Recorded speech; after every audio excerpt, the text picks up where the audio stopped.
What is going on out there, lacrosse fans and sports bettors alike? Maybe we're going to make some new lifelong lacrosse fans once you win some money here. The first episode, the debut edition of the Bet On Lacrosse Podcast. Man, am I excited. I'm your host, Dan Neubert. You can get me on Twitter at Newbie Talks. And with me, as always, the co-host with the most, Doug Greenberg. You can get him on Twitter at Doug Greenberg.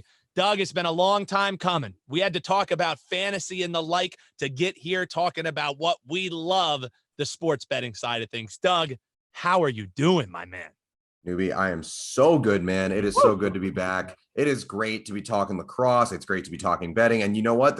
I think the inverse of what you just said, where we can get some lifelong lacrosse fans from bettors, I think we can get the inverse is true too. I think we can get a lot of lacrosse fans into betting, which, you know, sometimes a questionable decision, but, I think we can get a whole lot of them into betting. It's a wonderful world. It's, for anyone who's not really into betting, what the great Brent Musburger says about it is don't go into this trying to make money. You're going into this because you want to make sports exciting for yourself.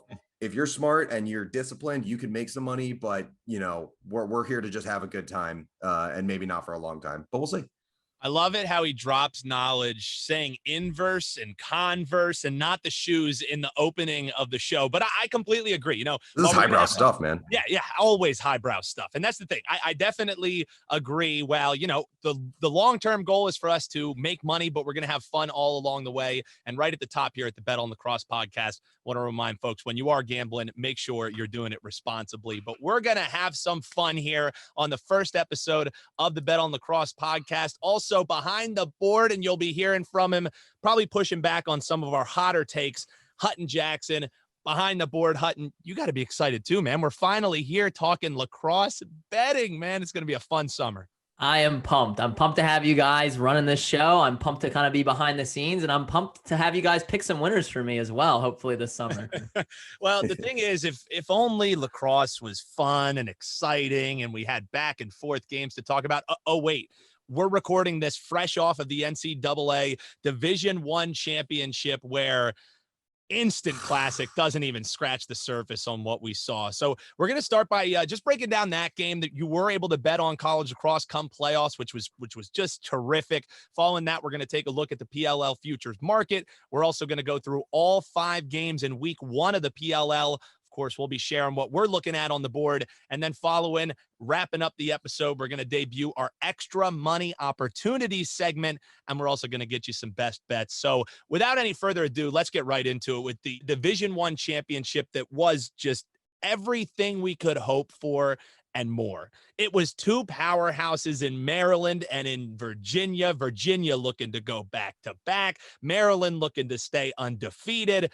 And I mean, just runs on runs. It was Maryland running away. Then UVA, the Wahoos putting their stamp on the game. It all ends up with some heart-pounding moments, 30 seconds of a game that will live in infamy. What an incredible game. And it shows right there, Doug, why we love this sport, because even when you're out of it, you're never out of it. And what an incredible game that was for lacrosse fans and just sports fans alike. It was remarkable. And I'm hoping that some casual fans or even non-lacrosse fans tuned in, because that was just a real treat of a game. Came down to the last 10 seconds of the game. Virginia really put in a gutsy effort in that game. They dominated in possession most of the game. In a sense, they were really dominating in Maryland. All credit to them. They really made a run at the end. I thought the game was over with 5 minutes left. I was like, okay, Virginia has had a stranglehold on possession the entire game. Maryland, they got so unlucky. They hit a bunch of posts. Who was it? There was somebody had a one-handed shot that hit the goalie in the face. That was incredible. And then somehow they just strung together a couple goals right at the end. And that's the beauty of lacrosse, is it's never really over until it's over. And it was just such a remarkable game. And from a betting perspective, very, very interesting as well, because Virginia came in as slight dogs. They got a lot of Maryland got a ton of steam late in the game, or right before game time started. And, Virginia came through, especially if you grabbed them +1.5, that was probably some decent value, but especially if you grabbed them on the money line. I mean, all power to you. I can't say I was among them, but tough beat. And that's just, it's a inherently unpredictable game. So that's why we love it. Well, I will say, and I know people don't want to just hear me bragging on the first episode, but when the tournament started, I placed 2 futures, one of which was on Maryland, one of which was on the Wahoos. So once the game time rolled around, it was all gravy for me. And it's funny because you were talking about, how everything was going over. Well, the game flew over. Depending on if you hit it when it opened at 21.5 was the over under, ticked up a little bit because so many people were playing the over. But that thing soared over, almost got doubled up. And just to go back before we get into some of the PLL futures here and get going in to the professional side of things, along the way for maybe some folks who are new to betting, we can explain some of these terms that you'll be hearing a lot on the podcast. Doug using one there, referring to a lot of steam. Essentially, what that means was people were looking at which team they thought were going to win the game, and majority of the betting public was betting on Maryland, meaning that they were getting steam, which caused them to be more expensive on the money line. When it opened up, all you had to lay was 125 on the money line for Maryland. By the time the game closed, at some shops, it was about 180 that you were laying there. So along the way, we can teach you a little bit about some of those terms as well. Hutton, before we get into these futures, I mean, what an incredible game that championship was. I was trying to get down here so I could get ready for this episode, and I couldn't leave my TV because they kept you strapped in, even with some 4-goal, 5-goal leads. Incredible stuff. What a roller coaster. I mean, you got to give props to Alex Rode for standing on his head in cage to finish that game. It looked like Maryland could have tied it off the faceoff, and he ended up coming with a big save that ended up being the game winner. Yeah, back and forth, though. Crazy. I mean, I went out of my chair when Anthony DeMeo scored that long range goal to pull within 1. And I saw Nick Ocello's tweet that said, if only it was worth 2 points like it is in the pros. Obviously, host of Pro Lacrosse Talk here, I have to plug a little bit of the pro game because I love it so much. But what a game. I mean, it was just phenomenal back and forth. You never really felt like Maryland was completely out of it. Even when they started to get desperate towards the end of the fourth quarter, you still caught a glimpse of, okay, they have Jared Bernhardt. They have a high-powered offense. They could probably make some stops, get back in this game, and they did. Just unfortunately fell a little too short. It seemed like they just ran out of time at the end, but what a game to treat us lacrosse fans after, a year of absence of not having a championship. I think we were treated to a phenomenal one. No, I couldn't agree more with either of you guys right there, which is just incredible that we go from off the heels of what an incredible championship run that was for UVA and what an incredible championship culmination it was. And a week after, we get to roll right into the PLL lacrosse season. And that's what we'll do right here. Why don't we start by taking a look at what has happened thus far? Because as far as, as soon as about, 2, 3, probably a little bit over a month ago, you've been able to bet on the PLL futures. And what it looks like right now, really not much has changed outside of maybe some plus prices changing. I think the biggest thing that stands out to me, guys, is when all these lines open on the PLL futures, you could get the Cannons at plus 2,000. I mean, that's got to be a fun ticket to get on early. I wasn't as confident to pull on that. It went down below 900, and now it's up just about at plus 1,000. So, the thing is, when I'm betting futures, Doug, I like there to be a juicy payout. Like, sure, I would love to go on the Whip Snakes to three-peat, but I'm not going to do it at plus 160. And with the Archers, sure, I think they have a lot of great pieces. They have one of the best 1-2 punches in the league in Schreiber and Amon that, I'll get to in just a little bit here. But at plus 450, I don't know if their price or the Redwoods is enough to get money out of my pocket at those prices. But I'm just wondering for you, like when you look at futures, how do you bet them? And was there anything that you saw on the PLL side of things that really kind of got you interested, maybe worth a look? Yeah, this one's tricky because this is another great Brent Musburgerism. It's all about picking the winners. You're just trying to cash tickets. That's what you're going for at the end of the day. And even with futures, futures, you're going with some value here. And just the way that things are set up in this league, the way that this team in particular has constructed themselves, it's so hard to pick against Whip Snakes. Like it really, really is because, they're the back-to-back champions. And frankly, they did not get a whole lot worse, if at all, this offseason, even with, an expansion draft. It's so hard to pick against whip snakes. That said, if you grabbed that cannons at 20-1, just threw like literally just a couple of bucks on that, that's a great bet just from a value perspective.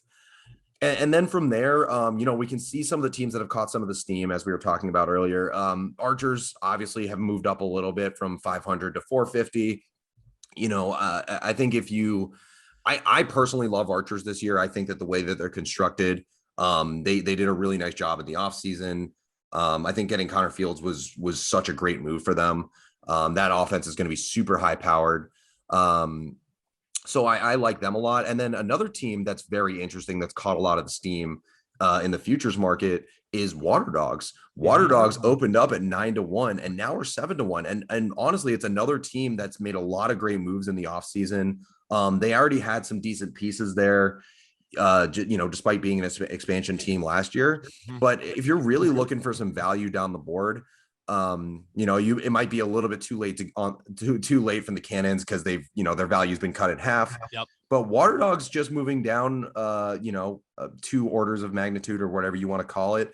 I think they're still a decent bet at 7-1 if that's one you're looking at here. But again, it's just so difficult to bet against whip snakes right now. They're so dominant, and until we see them not be dominant, it's just very difficult to pick against them.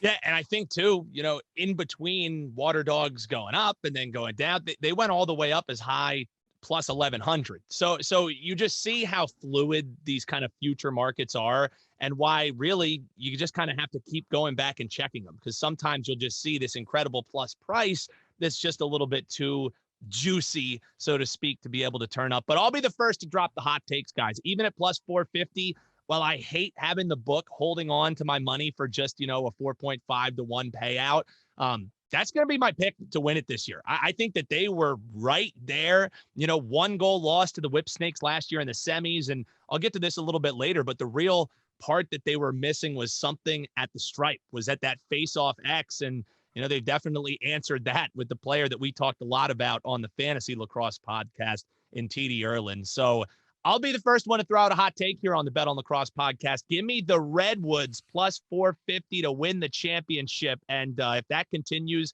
to trend that way, I'm going to get more and more annoying as the year goes on, Doug.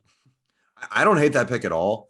Because they, like you said, they've been right there. They were in the finals 2 years ago. They were in the semifinals, got very close to winning in the semifinals last year.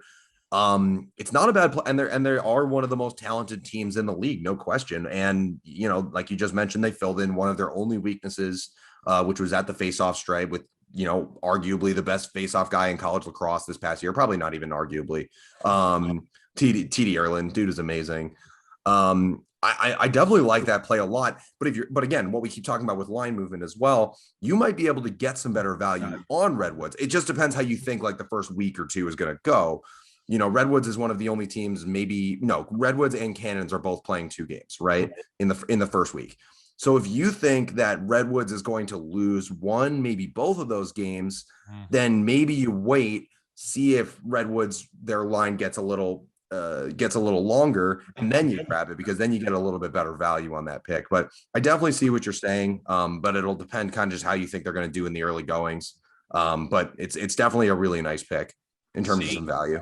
That's why we have Dougie Fresh, Doug Greenberg on the pod here. Analysis, you can only hear from that guy right there. So I don't really have much, guys, on the player future side of things. I'm all about value when you're betting futures. I kind of alluded to it there. I hate having the book hold on to my money for a whole entire season, because then that's not money I can be using if you're managing your bankroll correctly to be betting on some of these teams in season. So as far as, the MVP futures, they have top goal scorers, 2-point scores. You can really find some fun bets for season long. Just the way and my betting strategy, I really don't delve much into the future market unless I have a real strong feeling. So either Doug, Hutton, any strong feelings on the MVP winner or some of these other player prop futures before we get into the action coming this Friday in PLL as week 1 rolls around?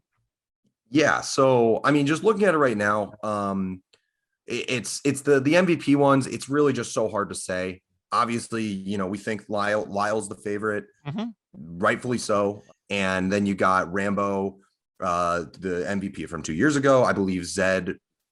I mean, obviously it was weird because of the bubble tournament, but Zed's the reigning MVP there. And interestingly, he's only at 10-1 right now. So the idea is that maybe he won't be able to keep it up over an entire full season. I don't know, man. Zed's really, really good. I wouldn't be surprised to see him in the top goal scorer conversation as well. He's the second favorite there at plus 250. The one value play that I definitely liked looking at this is the 2-point scorer, right? So there's the two favorites at the top. We got Sergio Perkovic and Mike Chanenchuk, plus 175, plus 325, respectively. Makes sense. They've been two of the, probably the two best 2-pointer guys in the league up to this point.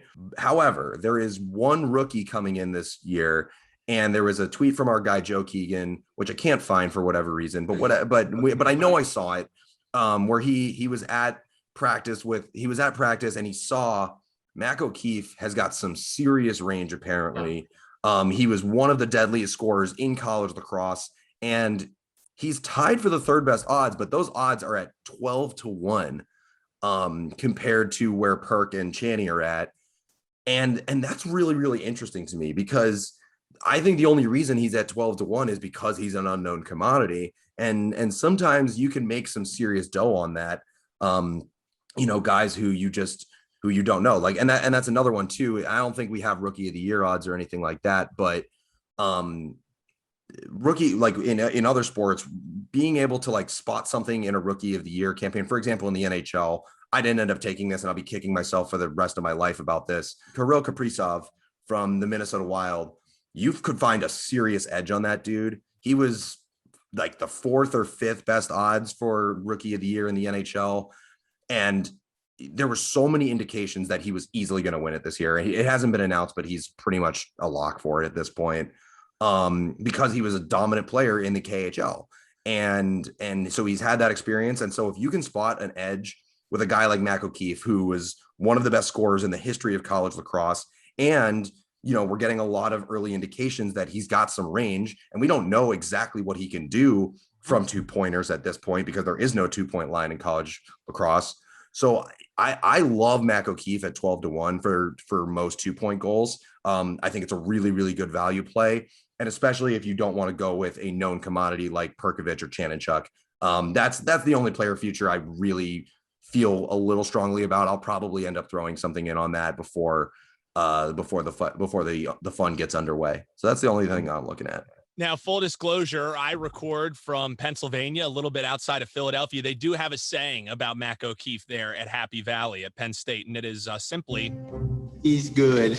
Yeah, it's always a good look, and it's fun when you're rolling with O'Keefe. Before we get into some of these games this week, I know, Hutton, when we were talking our little pre-show meeting, it sounded like you had some thoughts, at least on this future market for some of these players. Any thoughts behind the board there, brother?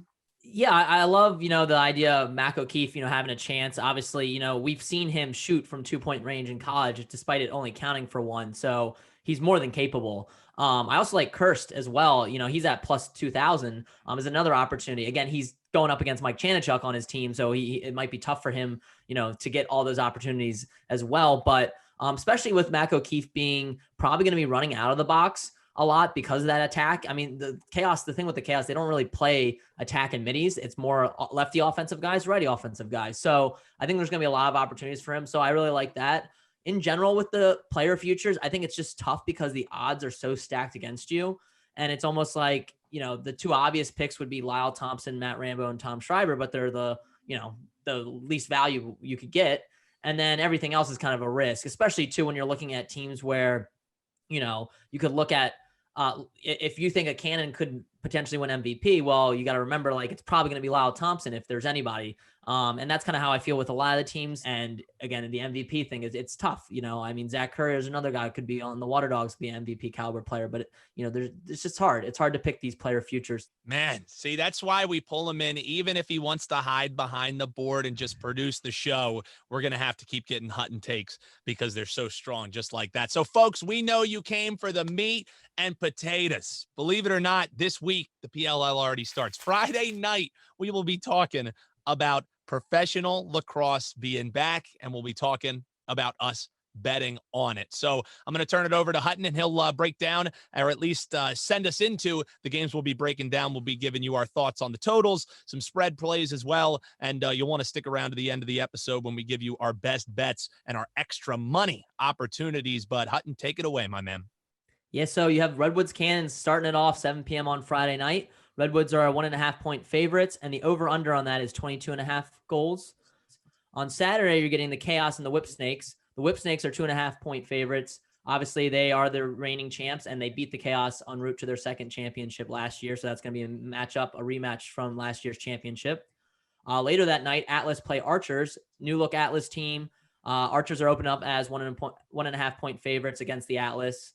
And then the following day on Sunday, you have Cannons playing their second game against the Water Dogs. Water Dogs are 1.5-point favorites. The over-under for that is 21.5. And then Redwoods playing the Chrome for the final game of the weekend. That one's a little bit higher over-under. The over-under is 24.5. So that might be a good game to look at into potentially, if you're looking to play the over-under, the totals. And the Redwoods are 1.5-point favorites again in that game.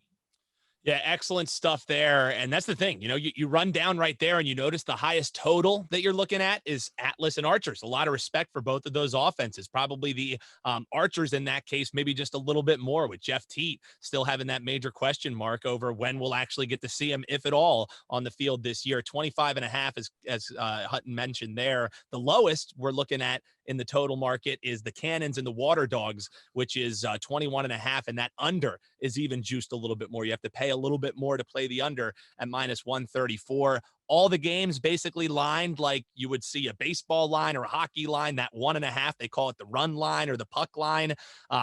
But then you have the one game that stands out to me with the Chaos and the Whip Snakes at +2.5. So we'll go game by game here, and I'll let you bat leadoff for us as we look at the Redwoods -1.5-point favorites over the Cannons to kick off the PLL season.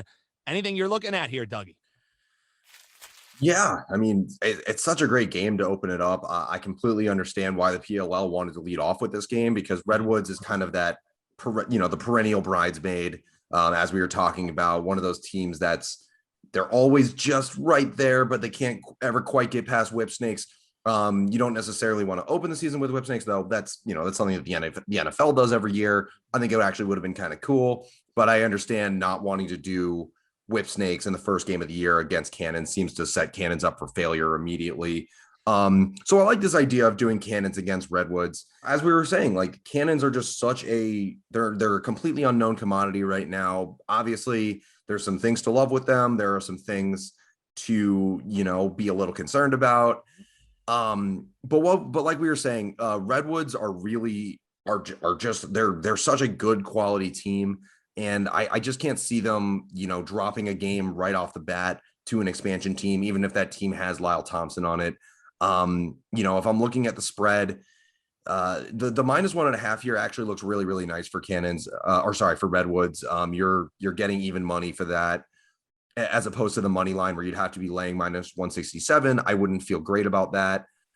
Seems like a lot to lay for, like we said, a little bit of an unknown commodity. But if you did want to get involved in this game, I think there's a decent shot that Redwoods, come out really strong, especially if, TD Ierlan is as good as advertised. But, great game to open up in Boston with the Cannon, or in Foxborough, I guess, with the Cannons back home there. But I'm definitely liking Redwoods on the spread here, -1.5.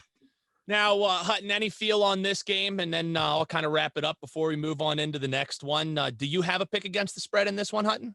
I do. I'm with Doug on this one. I like the Redwoods, to cover the 1.5, -1.5, because I just think Cannons, there's just too many questions. Again, they have Lyle Thompson. They're always going to have a shot, but the face-off stripe is kind of a question mark for me. Again, we're led to believe TD will be their starting face-off guy for the Redwoods, and he'll be going up against either Simoneau or Kelly, or a combination of the two. And both those guys had, Kelly had a rough season last year, and Simoneau was kind of in a two face-off system. So, those guys I think might struggle a little bit against TD. And just with this high-powered Redwoods offense, led by Rob Pennell now, I just think it's too much to ask for the Cannons to cover that spread. Well, you know what? We'll get our first disagreement. I will book you guys on this one. I'm going to take the Cannons plus 1.5. And again, folks, when we're making our picks against the spread, unless we're really explicitly saying, this is something I would be betting or this is something that I really like, this is obviously just for, some breakdown, some analysis on the game. I completely agree with everything you guys are saying, that the Cannons are a massive question mark. I mean, the talent is indisputable if you look at the roster, except as Hutton eloquently put there, at the faceoff stripe, I have some major concerns for this team for both lines. They have two guys that they're kind of going to be interchanging, and hopefully one guy's able to seize the role, but they'll have one heck of a tough test to start it off, but they get to do it in Gillette. They get to do it with all this excitement. And sure, the cool thing about the PLL is they travel from city to city. But I have friends up in that area that are so excited that they're going to get to see the Cannons in the PLL. I think there's going to be a lot of excitement around them.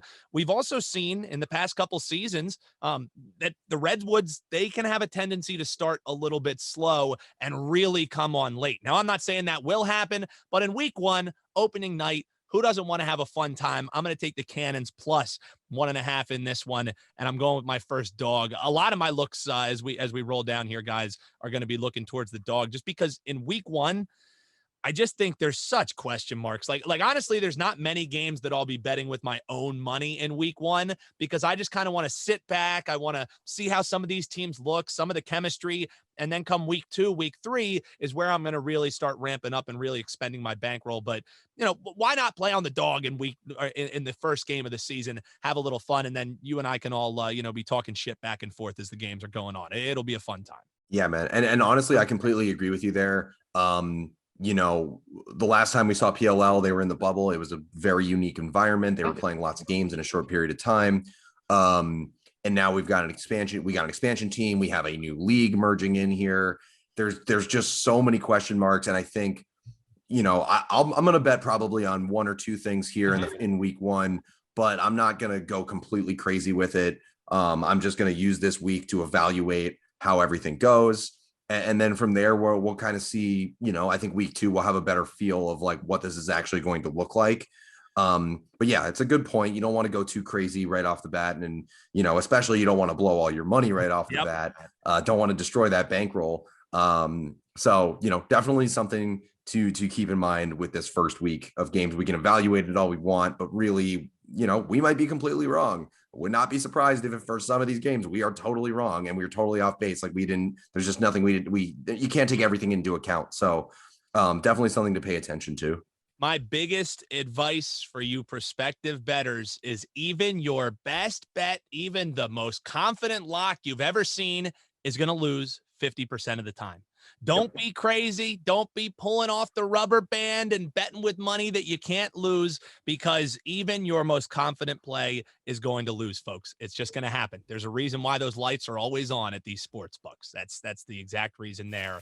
So let's keep on moving here as we got the Chaos and the Whip Snakes kicking off Saturday. Going to be one heck of a game. The rematch we've all been waiting for.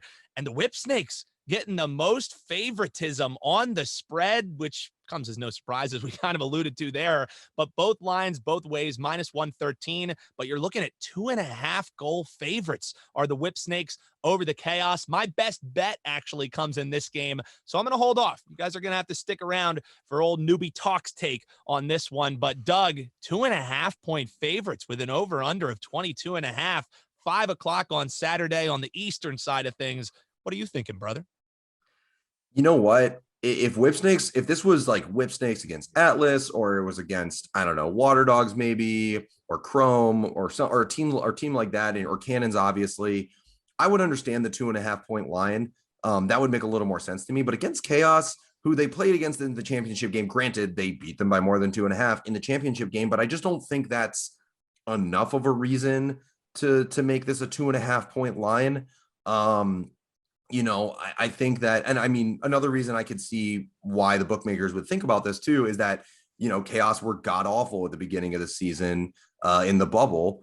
And really, when you look back on it, that was more of Andy Towers trying to get low seeding and that's the thing with Andy Towers is he's always going to be doing something a little tricksy.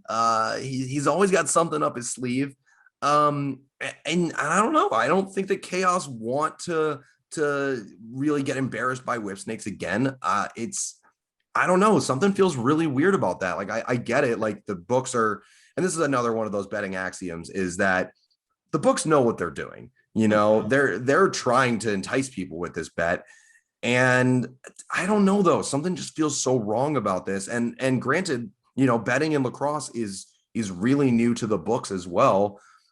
So maybe they're trying to feel out what works and what doesn't. I don't know. I don't think Chaos is, poor enough to justify this line. They've still got so much talent. I'm a big fan of Josh Byrne. I think Josh Byrne's going to come out smoking in this one. They've improved in the midfield. If I had to go with anything, and again, I don't think I'm going to bet in this game in particular, but Chaos plus 2.5 is definitely something I'm looking for. No, I think fair look right there. And honestly, full disclosure, I love head coach Andy Towers. He's like the best brand of Stone Cold Steve Austin. It's like exactly what lacrosse needs. Hutton, any thoughts that you have as the Chaos are taking on the Whip Snakes, and Doug's looking towards the underdog in this one?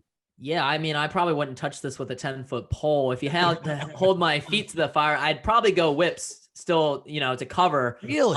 But you got to look at both these teams, have undergone some changes. Last year, the Chaos essentially beat them for 3 quarters and couldn't put it together in the 4th quarter. Fair. I like Doug's bet just because the fact that you're now having Max Adler, which was the faceoff position, was such a struggle for the Chaos last year, being their, presumed faceoff man. And he trains with Nardella all the time. They're both members of the Faceoff Factory. I think it's going to be a battle at the stripe between those two. So that's why I think there's just so much unpredictability. You could see the Chaos cover and beat them pretty soundly. That you could see the Chaos lose and still cover. You could see the Whips running away with it.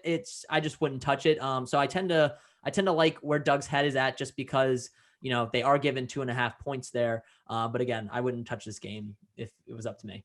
And that's smart. Like this is a great teaching point for some folks who are new to betting, who are new to lacrosse. If you don't have a strong feeling, just because a game's on TV doesn't mean you have to have action on it, folks. And I think that's one of the best lessons you can have as a bettor. Maybe if you have something that you kind of like, but you don't love, make a little note, write it down, see what would have happened. And sure, maybe you'll be kicking yourself, but maybe by the end of the week, you'll be thanking yourself passing on some of maybe these more subpar opportunities. We'll move on here to 7:45 Eastern on Saturday evening when the Atlas take on the Archers. Archers are a minus 1.5 point favorite. We're looking at an over 25.5 over under. Atlas are underdogs on the money line plus 145. You got to lay 186 to play on the Archers here. I know Doug from talking, he has a best bet look in this one. So we'll hold on to Dougie Fresh's thoughts, and I'll bat lead off here before I throw it back your way, Hutton. This is one of the rare looks I have towards the favorite. I'm taking the Archers minus 1.5 in this game. Now, don't get me wrong. I'm really excited for the Atlas. When those futures came out, I wanted to rush to put it on, to hook 'em horns, whatever their slogan's going to be. I love the logo. I love how they have the whole vibe there.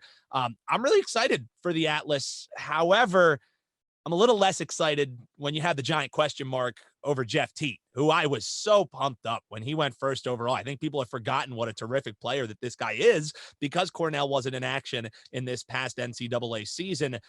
It worries me a little bit, and they still have plenty of talent. Don't get me wrong. While on the other sideline, I mentioned it in the show open, you have one of the best 1-2 punches in lacrosse in Tom Schreiber and Grant Amon that has all kinds of chemistry. I think probably a little bit easier for them to get up to speed with the continuity that they already have on that Archers sideline, because guys, for all of these games, and why I'm saying hold off a little bit here in week 1, they've only been together for a week.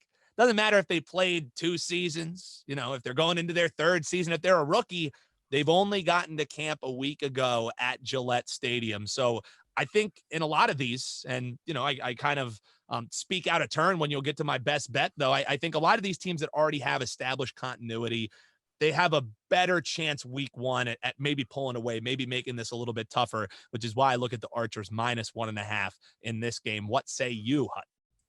I tend to agree. And, looking on the other side of the field, the Archers revamped that defense that now features Graham Hosick, as well as Warren Jeffrey, 2 physical presences at the defensive side of the ball. And then you also have Jared Connors they're adding at LSM, who we just saw in this UVA championship. So I think they're going to be a tough test for the Atlas. I think the Atlas have a lot of talent on offense coming in that wasn't there last year, and their defense is going to be a little bit better too, but too little time to kind of gel. And so I tend to agree with you with the fact that I like the Archers as 1.5 point favorites here.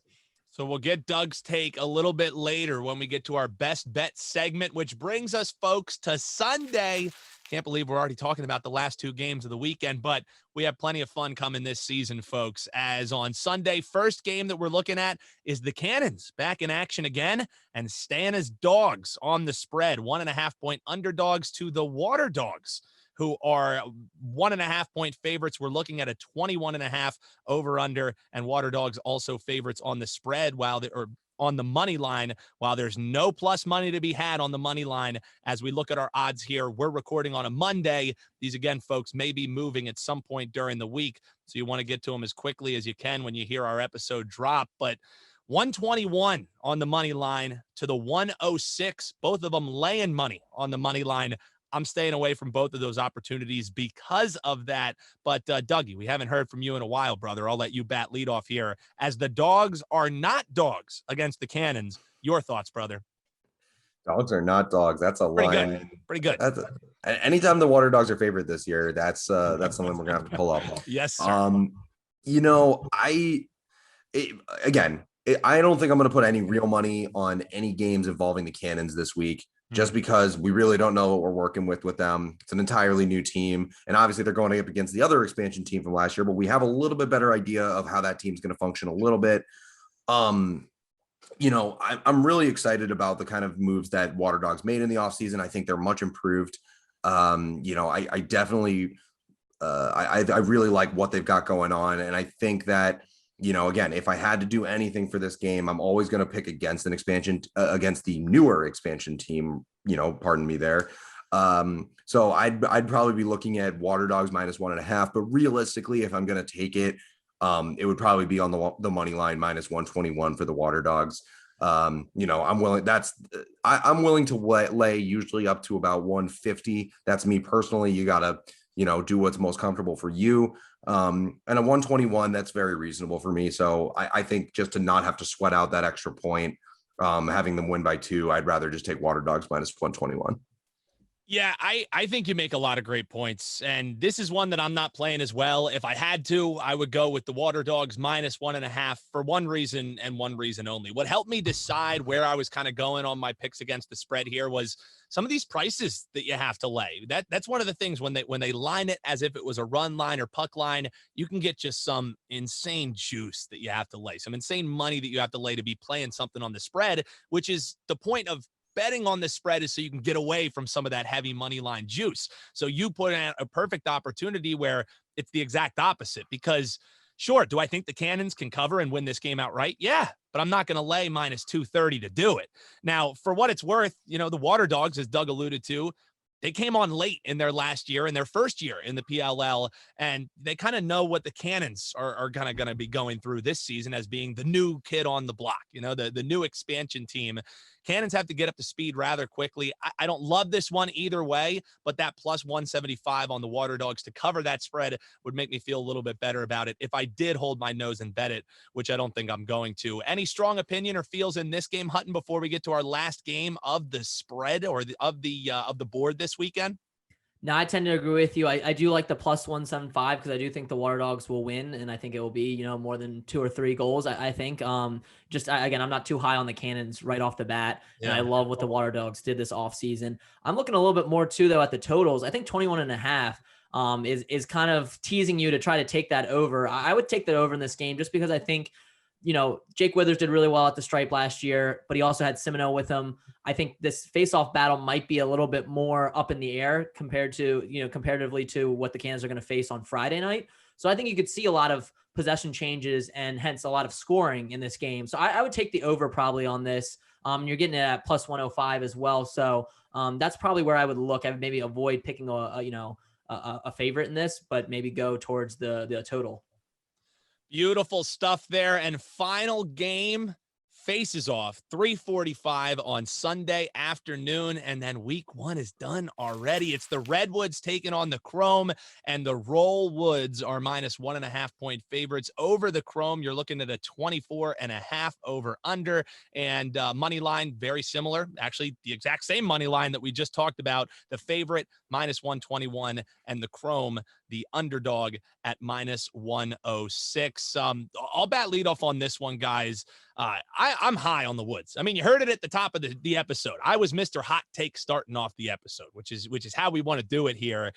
I was also and am also very high on the Chrome's defense, which I think clearly was a focus for them when you look at their roster and their draft especially. And both of these teams have pretty darn good defenses, major focus on that. So I'm looking at the under in this one with a little bit higher of a total at 24.5. That's probably my favorite play out of this one. But I also, and I'm going to talk about it a little bit later as well, I can't justify, laying minus 245 for the Chrome to cover 1.5. I mean, that's absurd to me. I would get that a little bit more if it was like a 2.5. Okay, lay that juice. It makes a little bit more sense, but I can't talk myself into that, which turns me to the Woods at minus 1.5. I could see, this kind of battle at the stripe being one of the funnest ones of the weekend with Farrell and TD Erlin. I can't wait for this game to tip off or, face off, so to speak. But with the Woods getting that plus 185, if you play them on the spread, that's the only look outside of the over, which I may be betting with my own money, or the under, which I may be betting with my own money. What say you, Doug? Yeah, so this one's really interesting to me because just going off of where the spreads are at and where the odds are at for this game, this is actually the tightest game of the week. Because you look at that minus 1.5 spread line, or goal line, whatever you want to call it. That's plus 185 for the Redwoods. That's the longest odds you're going to get all day, or all weekend. And so this is the tightest line, and this is one of those lines where I look at it, it's what you might call a rat line in betting, where Redwoods are supposedly a much more superior team. Chrome, have not had ample success in their first 2 years in PLL. And yet this is the tightest line that we're seeing all weekend. And that makes me think, okay, Vegas, the books in this case, I don't know how involved Vegas is in this, but whatever it is, the books are looking at this and being like, okay, we know that people are going to love Redwoods. We know that they're a favorite for the championship. We know that Chrome has not had as much success. So let's make them favorites to acknowledge that they are the favorites in this game. However, we're going to give people a good chance with them on this money to entice them to bet on them. And a lot of novice bettors will look at this and be like, oh my God, Redwoods, like getting plus 185 on that spread line. You're getting minus 121 on the money line. That's unbelievable. I need to take them. And I don't know. I mean, Chrome has really improved this offseason. They've always been a really good team that just couldn't really figure it out. I really, really enjoyed what they have here. They did a really nice job in the draft. If I'm not mistaken, obviously picking up Randy Stotts in the entry draft was really, really good for them. I think getting JT Giles Harris, arguably the best defenseman in the draft, Ryan Terrapins, they have completely revamped that defense. So I'm going to have to go ahead and disagree with you. I would take Chrome, but like you mentioned, I can't possibly take them plus 1.5 minus 245.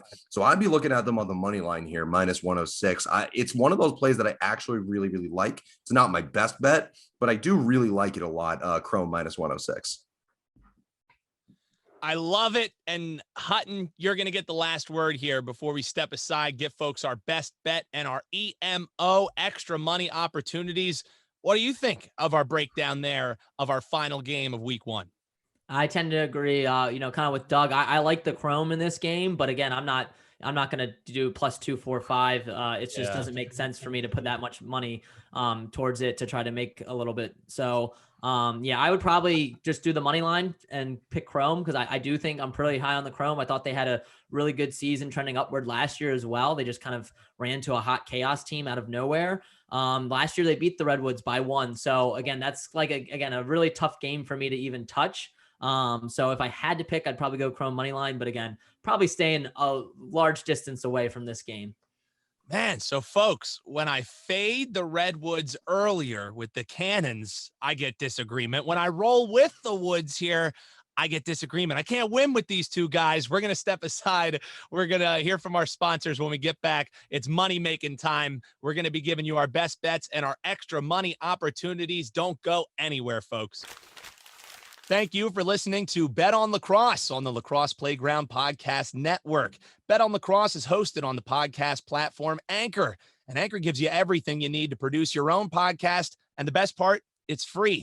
They allow you to easily record and edit your podcast, and after it's published, they send it out to all the major networks like Apple Podcasts, Spotify, and many more. They also connect you directly with advertisers so you can start making money from your podcast right away. If you're thinking about starting a podcast today, download the Anchor app or go to anchor.fm to get started. Welcome on back to the maiden voyage, folks. We're almost out of time here on Bet On Lacrosse Episode 1. I'm your host, Dan Neubert, at Newbie Talks. With me, the co-host with the most, Doug Greenberg. Get him on Twitter, at Doug Greenberg. This is where everybody has been waiting for. It's best bet time, and let's get into it.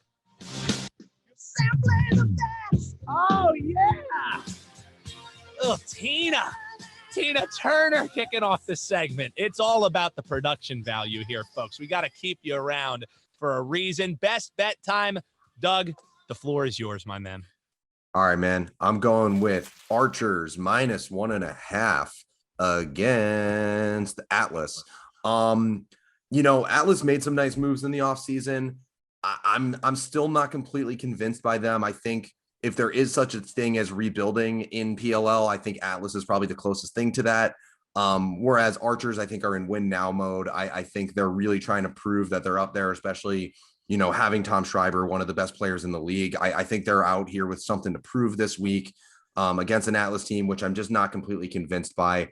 I'm not crazy about laying 1.5, but I think in this game, it's about as good a bet as you can find. So I am looking at, for my best bet, Archers -1.5, -113. What say you, newbie? I say you're simply the best, Doug. That's what I say. My best bet is Chaos +2.5, -113. I hear these guys groaning already. Chaos, they've spent all year, folks, thinking about that run that they had only to come up short against the Whip Snakes. You don't think that adds a little bit of an edge to a team? I know it adds an edge to their head coach, Andy Towers, a.k.a. Mr. Stone Cold Steve Austin. He doesn't need any help getting juiced up. And now he's going to look on DraftKings before the game, and he's going to see these people think we're a 2.5-point underdog. We're the biggest underdog. There's going to be plenty of juice in that locker room. And, yeah, Whip Snakes are favorites for a reason, but I don't see how this Chaos team is getting 2.5, and that's not worth a look. Hey, if you want to get real frisky, might even be worth a look on the money line if they could get it done. I'm not going that crazy. Maybe a little sprinkle. Maybe a little sprinkle. But give me the Chaos +2.5, -113. It's my best bet. And if this one hits, I'm going to put out a video of me doing the Stone Cold Steve Austin on Twitter for people to enjoy. Best bet, newbie, Chaos +2.5. There we go. Oh, I need that one to hit now. For the Stone Cold Steve Austin, for the little bump, for the content, my favorite thing ever. It's all about the content. Hashtag for the content. I'll be rooting for that. Final segment before we get you out of here, folks. It's time for something we call the EMO. We're going man up. We're trying to score. We're trying to get you some of that extra money opportunity. And I'll bat lead off here. Because, again, I'm going to disagree with the boys. It's what will make the show fun. My EMO, my extra money opportunity, is the Redwoods.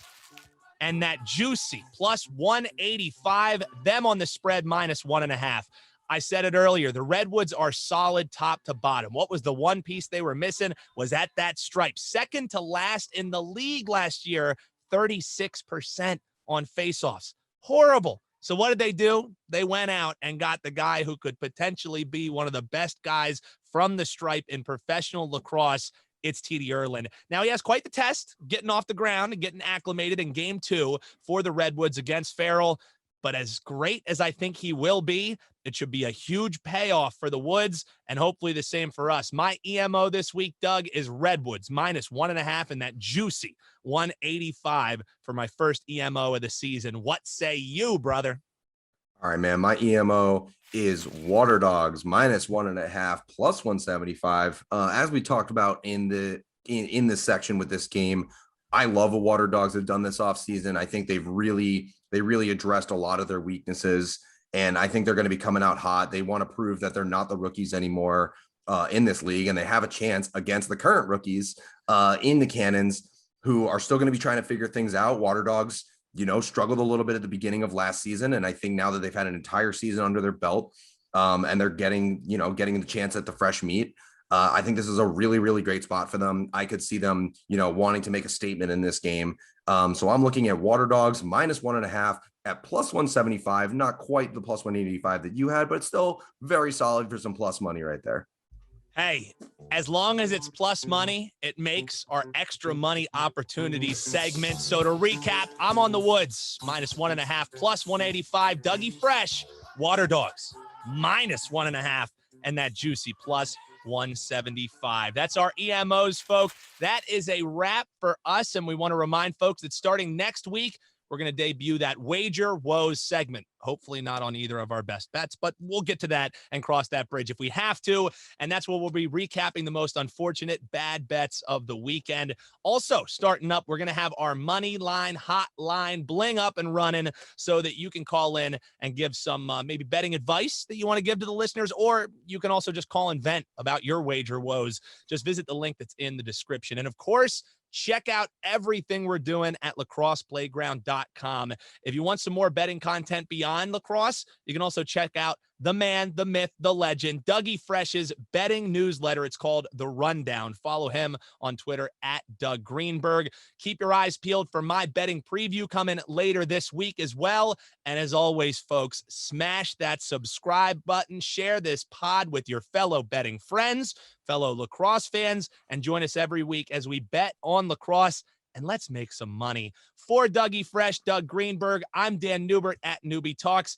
And for our producer as well, Hutton Jackson, find him at Hutton Jackson. We'll talk to you next week. Let's make some money, folks.